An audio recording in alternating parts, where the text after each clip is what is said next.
Şu günler marly ýaşaýjylar kadasız elektrik üpsünçülüginden şikayet edýär. Obalarda we şäherlerde gezekli gezegine tok kesilýär. Bu aralykda Türkmenistan Kırgızstana elektrik energiýasyny eksport edip başlady. Azatlyk radiosynyň habarçysyna görä şu günler Mary welaýatynyň şäherlerine tapgyrlaýyn her köçede 30-60 minut aralygyna tok kesilýär. Oba ýerlerine bir obada bir gün başga bir obada başga gün gezekli gezegine tok uçurilýär. Kırgızstanyň energetika we sanagat ministrliginiň medeniýet gullugyna görä 2021-nji ýylyň awgust-dekabr aýlary aralygyna Türkmenistan Kırgızstany 501 milyon 900 min kilowat saat elektrik energiýasy bilen üpçünedir. Kırgız medeniýetyne görä Kırgızstan Türkmenistanyň elektrik energiýasy bilen bir hatarda oba hojalyk önümlerini, keramik önümleri şolsanna unitazlary we başga käbir harytlary satyn alýar. Kaktus media neşriniň habaryna görä Kırgızstan ýanwar-may aýlary aralygyna Türkmenistanyň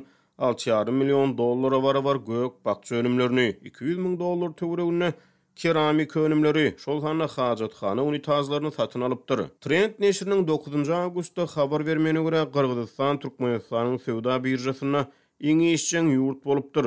Kırgızstanyň prezidenti Sadyr Japarow Türkmenistana iýunyň ahyrlaryna resmi sapar we awgustyň başlaryna iş saparyny amala aşyrdy. Resmi saparyň dowamyny Türkmenistan we Kırgızstan 100 milyon dollar meşberini maýa goýmaganyny döretmek boýunça alalaşdy. Kırgızstan tom saýlaryna Türkmenistanyň elektrik energiýasyny import edip başlan ikinji ýurt boldy.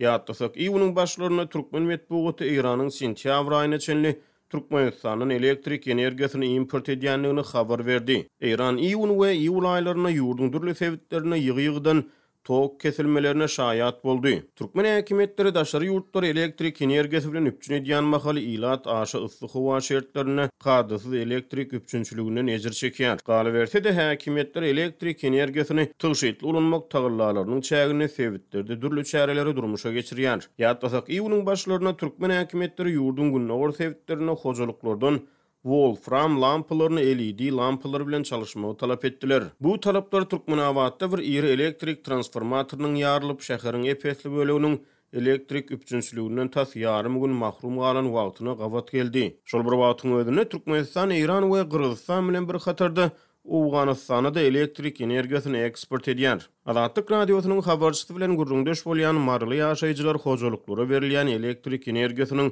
güýjüniň onsuz hem pesdigini aýdýarlar.